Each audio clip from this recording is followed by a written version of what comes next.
What's up, guys? It's Brandon Flash. Today you're joining me with my 2023 Tesla Model Y all-wheel drive with the 4680 battery pack. I've had it for 1 year. I've driven it 28,000 miles. I'm going to tell you everything I like, everything I dislike, and just my overall experience with this vehicle.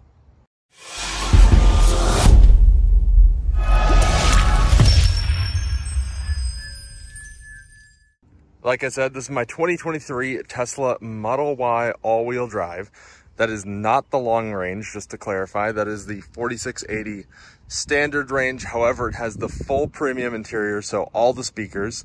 It has a 48 amp onboard charger. It has fog lights, all the same stuff as the long range, just a different battery pack. This vehicle was made in Austin, Texas. It was only available for a limited time. I bought it in June of 2023. It's originally a factory deep blue metallic, and then I put a Steck Dyno Prism clear metallic wrap on top of it. So that's why it has this kind of purple flip effect to it. I did that after about 4,000 miles, but I did put some temporary paint protection film on it when I first got it for my first 4,000 or so miles. That way it wouldn't get any rock chips before I got the PPF on it. And this is actually a paint protection film, not a normal wrap. And what that means is that it's actually a bit thicker than a normal wrap film. I left my front emblem off. This, like I said, 28,000 miles on it and still in really good shape. Looks like you got a rock stuck in there. It's in there pretty good. I also have a grill kind of guard in there.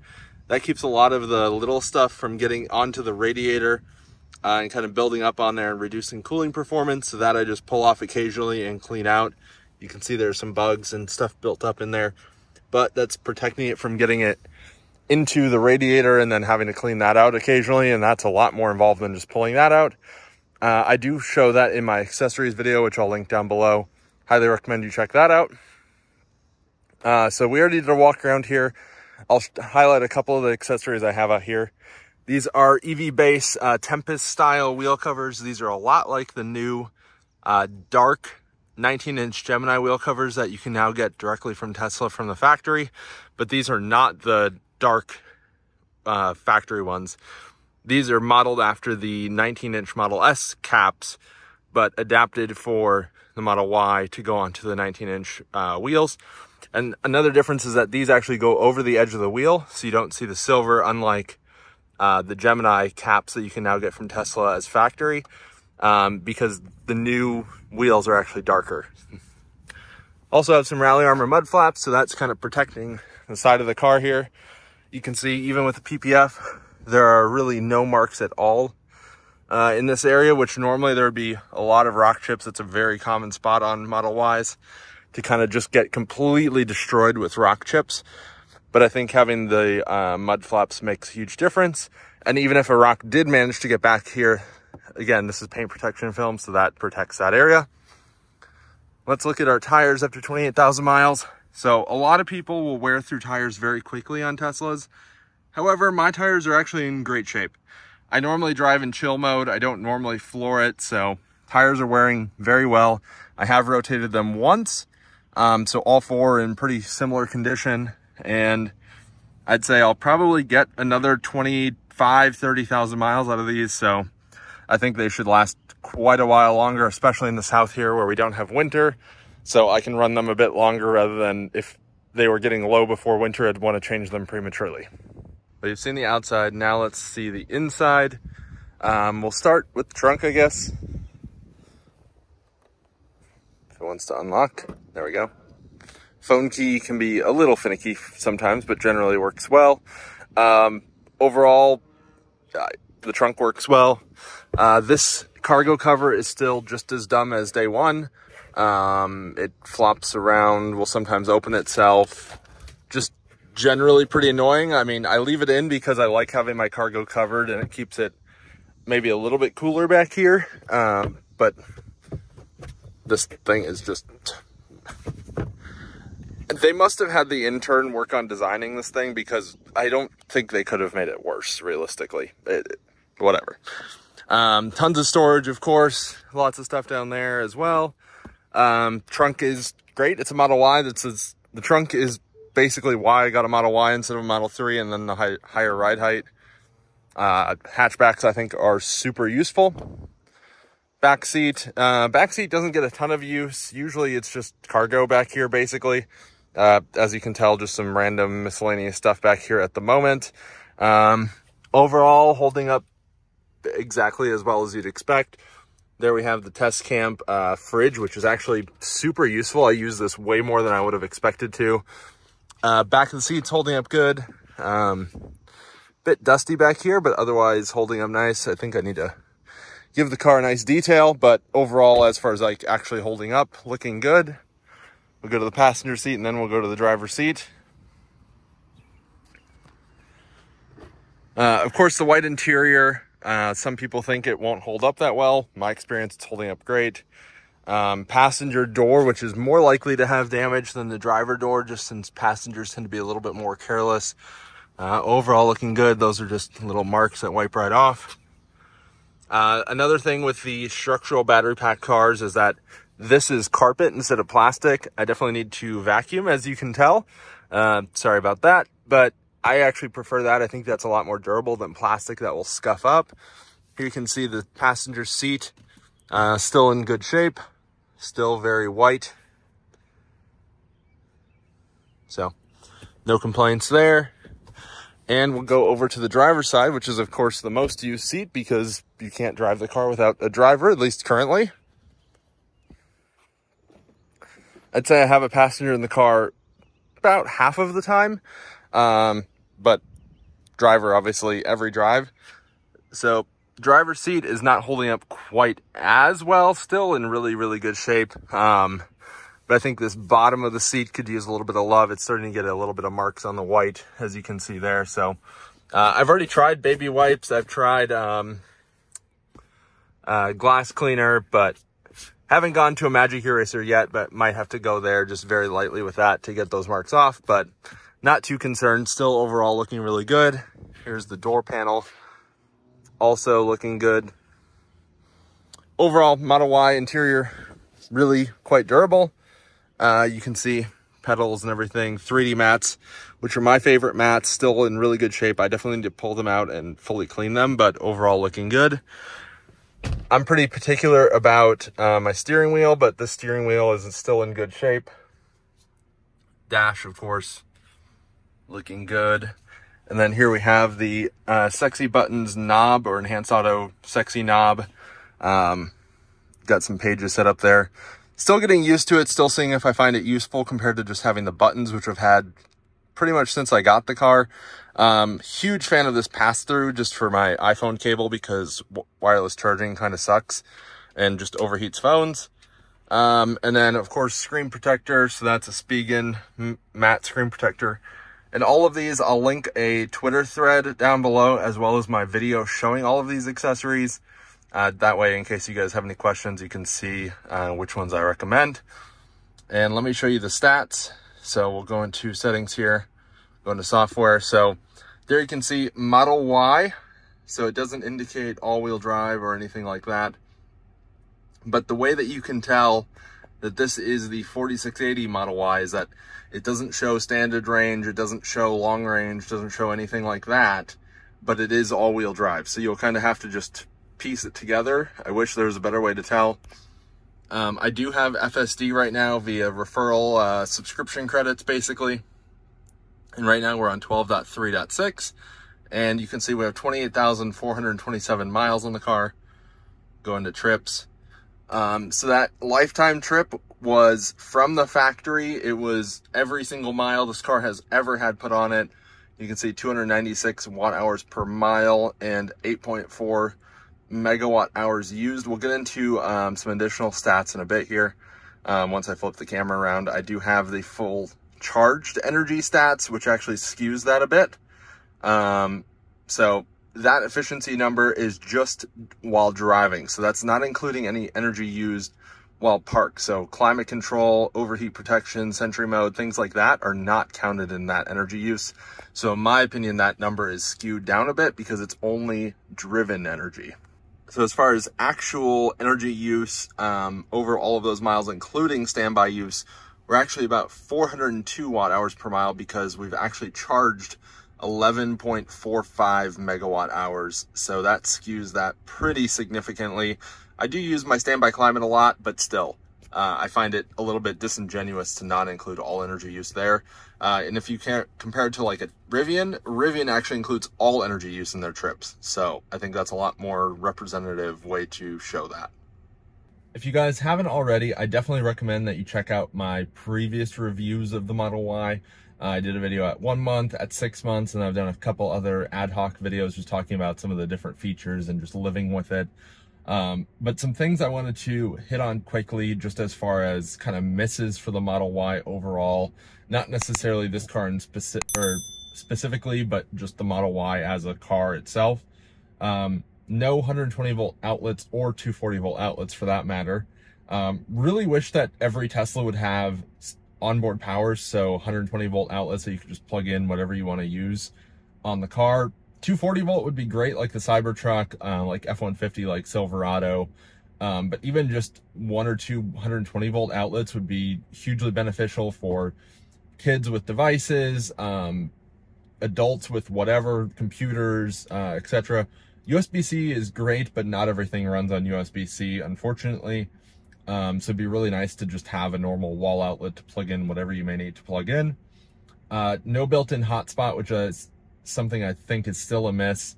Tesla could charge more per month for a premium plus connectivity, if you will, and then have a built-in hotspot, unlimited or whatever. I think that'd be very useful.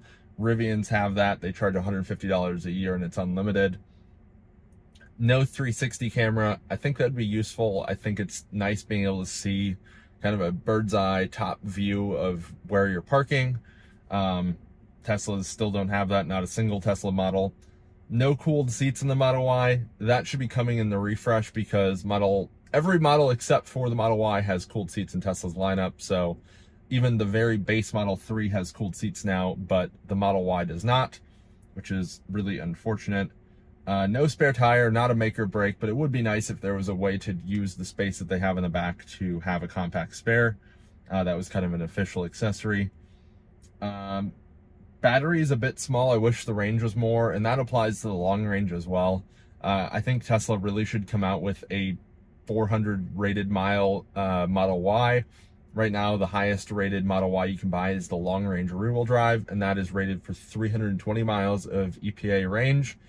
So realistically, probably around 300 highway miles, maybe a little bit less. But if they came out with a 400, or because Tesla's Tesla, a 420 mile rated Model Y, I think that'd be a huge hit. And I think people would be willing to pay a bit more for that because more range is nice. I know that it's kind of a mixed opinion in the EV world as a whole, whether you actually need more range. But in my opinion, having more range is never a bad thing. Even though you might not want to drive 400 miles straight, I know I certainly don't. It's really nice having that flexibility to be able to stop where you want to stop rather than where the car demands you to stop. So whether you're going on a long day trip and it's 300 miles round trip, you don't have to stop. That'd be nice.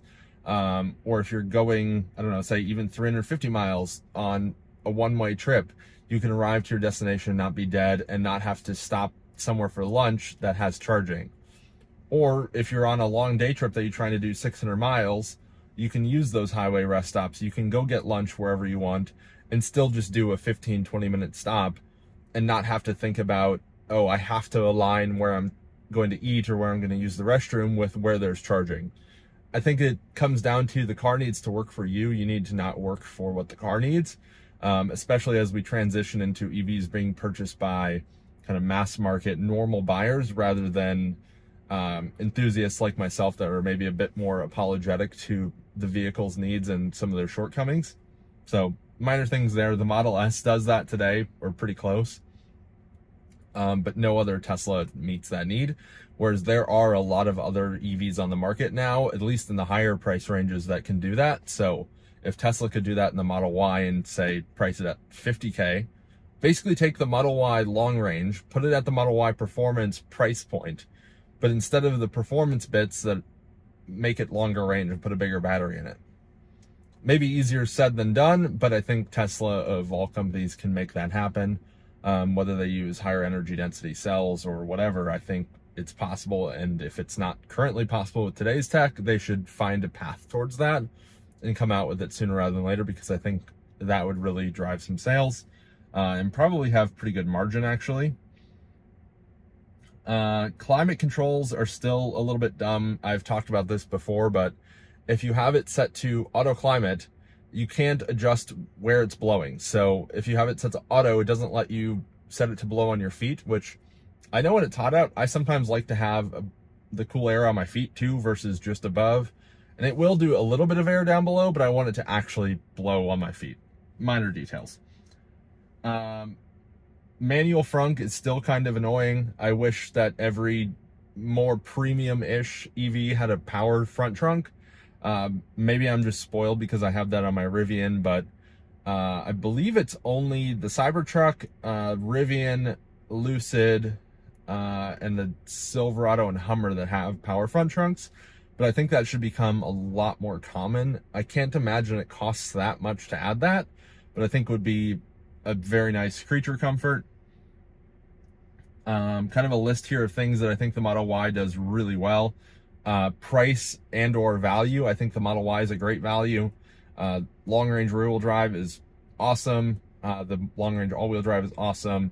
Performance is I mean, a lot of people buy the performance when they really shouldn't buy the performance, when it's actually a worse car for them, but that's a different topic. But if you stick to the long range rear wheel drive or all wheel drive, with the tax credit now at point of sale credit, you can get one for under 40-ish. Definitely be mindful that not every Model Y is eligible for the tax credit at the moment. So if you're buying an inventory car, pay attention. But that's just a great value for an awesome car.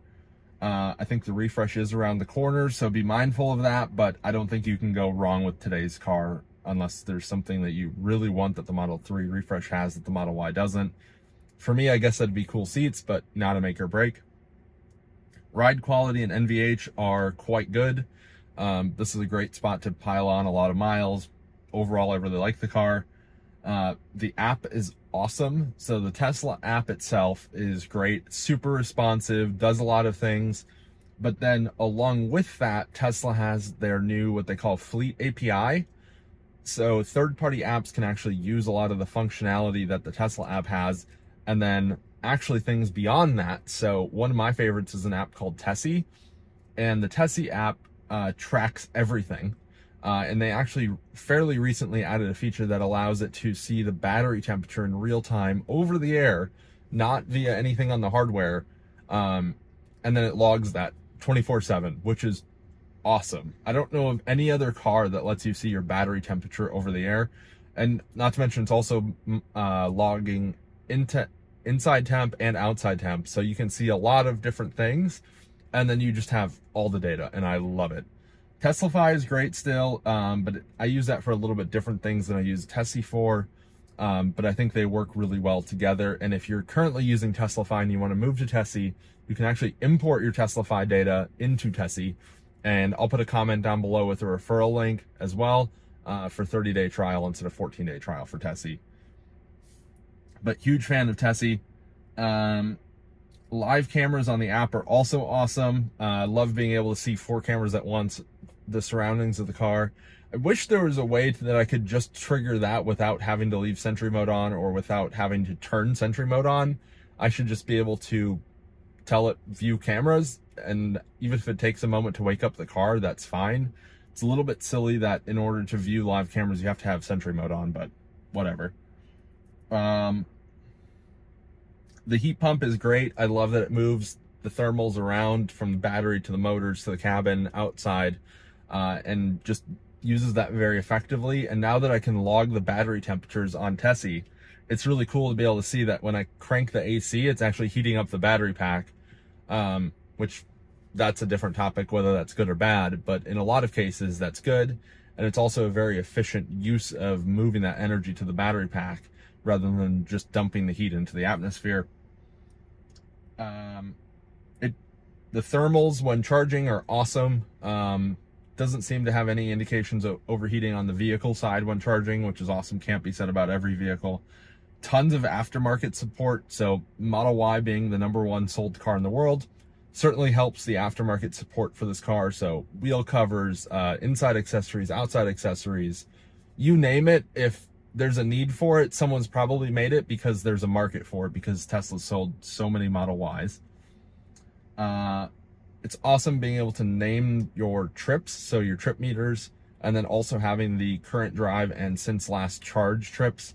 Little detail, but not every car gets that for some reason. I really like it. The multi-stop route functionality, or kind of adding waypoints into your nav. So basically being able to set a navigation route with, I think, as many points along the way as you want. There might be a limit, so don't quote me on that. But I haven't hit that limit, and it certainly is, if there is a limit, it's beyond what is needed for everyday use. And I've loaded it with points of interest along the way, so it works great.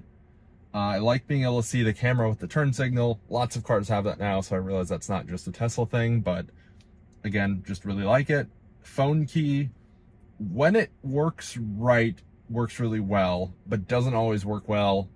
I think that is more of a phone thing, with it killing the app in the background, than it is a car thing, because it works 100% of the time if I just open the Tesla app. So that might be more of an iPhone complaint than a car complaint, but nonetheless, I really like phone key and not having to carry a key.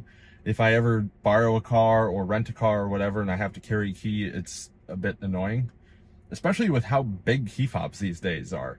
I don't know how any of you guys that drive Teslas have driven other newer cars, but like a Ford key fob is massive, and I don't understand why. It's just kind of silly. The build quality on my Model Y is awesome.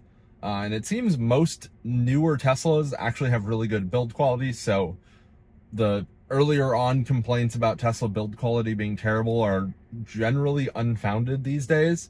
Of course, there will probably be some special cases of some poor build quality, as with any manufacturer really, but I think for the most part, Tesla build quality has gotten really good. Sound system rocks. So Tesla just really calibrates their sound systems extremely well on the premium audio systems. Worth noting that the long-range rear-wheel drive Model Y does not have that sound system. Mine does. But even the base audio system, so in the rear-wheel drive cars, is still really good. It's just not quite as good. Superchargers, of course, superchargers rock. Those are now open to some other cars now, so that's Ford and Rivian's at the moment, at least as of time of recording, and then others coming. Superchargers, the exclusivity is fading, of course, but they're still kind of the standard as far as charging. They are not perfect, for the record. They're only 500 volt output, which doesn't matter for this car. And they do thermally derate because they're only 350 amp nominal. However, the locations are pretty much everywhere, and they handshake in 7 seconds and work pretty much every time perfectly. So they're not perfect, but they're still extremely good and still the benchmark for user experience with EV charging. I hope some others kind of get there and at least get close to that experience, because that's what EV drivers deserve. And that's how it should be. Of course, it's very easy to do that when you're a closed ecosystem. So making 7-second handshakes and perfect billing and everything work for 4 different car models that are made by the same company as the chargers is a lot easier than making that same experience for third-party chargers with, I don't know, 50 plus different vehicles on the market from 10, 15, 20 plus different automakers. So keep that in mind as you're evaluating different charging networks.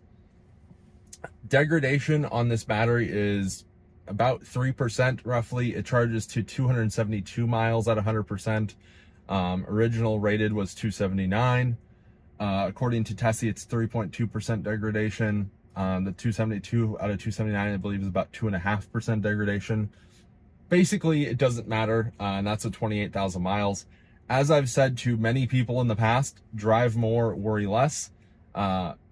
Mileage doesn't seem to really matter for degradation on Teslas, at least.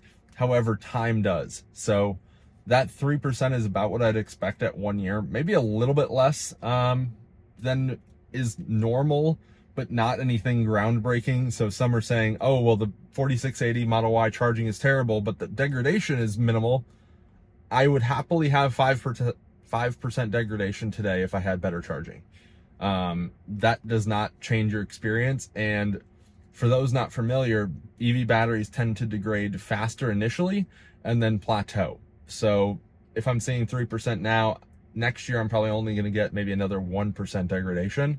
And if you saw 5% in the first year, you'd still probably only see about 1% every year thereafter. Probably even less than that. And it usually plateaus around the 10 to 15% degradation mark as well.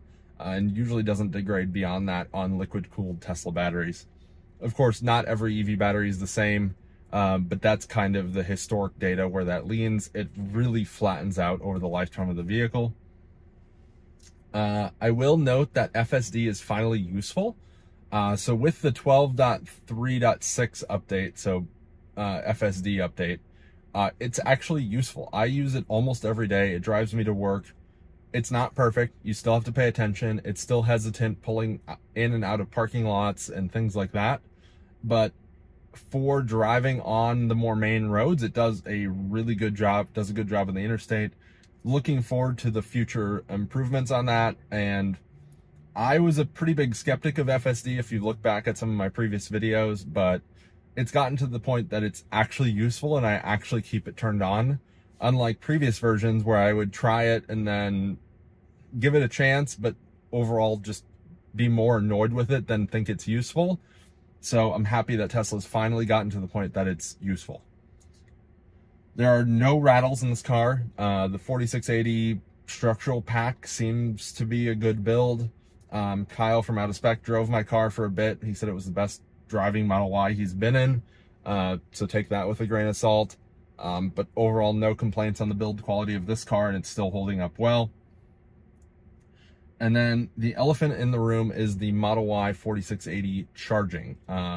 Similar to Cybertruck charging, it's pretty terrible. 10 to 80% on my Model Y takes 39 minutes. And in my opinion, that is completely unacceptable.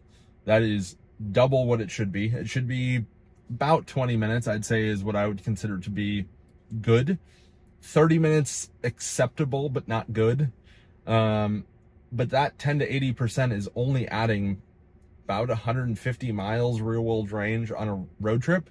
So I'm just really not happy with the charging on this car, and I really hope Tesla improves it or somehow makes it right for 4680 Model Y buyers. Based on some stats I've seen, it seems there are about 15 to 20,000 of these that were sold.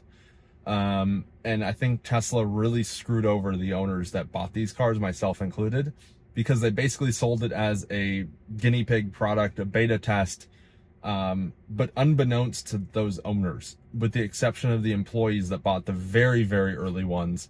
And it sounds like those ones are still just as bad, but at least those were sold to employees that hopefully they knew what they were getting into. However, when they released this car to the general public, put it on the configurator, I believe it was April of 2023, roughly somewhere around there. Maybe it was February. I don't 100% recall, but somewhere around there. There was no note. There was no caveat that this is an experimental new tech car. I bought it because I hadn't seen any coverage of this car. And realistically, if I hadn't purchased this car and done a lot of the testing, no one would have known how bad the charging was on this car. So some have blamed me saying, oh, well, you should have known the charging was bad. Look at all these reports. All those reports came from me. So no one knew that the charging on this car was bad. There were a couple peaks at the charging performance from very early cars that people bought as inventory cars in like early 2022. But none of them were a proper like charge curve recording. There were no updates since they had originally purchased them. So there was really no way of knowing if Tesla had improved it since then, which is really unfortunate because they hadn't, and they still haven't. The charging performance is exactly the same as when I purchased it as it is now. So a year later, there are no improvements for 4680 Model Y owners. And anyone at Tesla, if you're listening to this, please make it right for us. I just want better charging. It's that simple. Or do something to make it right for these owners, whether that's buying back all the cars, offering an elevated trade-in or something to help these 4680 Model Y owners get out of these cars that didn't realize what they were getting into. I of course knew it was Tesla's latest tech, but I expected it to improve, as has happened in the past. However, that has not happened. These cars have been shipping to the public. Some of them were to employees, but as their personal cars, not as a company car, for about 2 or 3 years at this point. So I'd say any likelihood of there being improvements over the air based on fleet data is low. I try to remain optimistic that they'll improve the charging over the air, but I think at this point it's pretty unlikely to happen. With that said, overall, I think the Model Y is a fantastic car.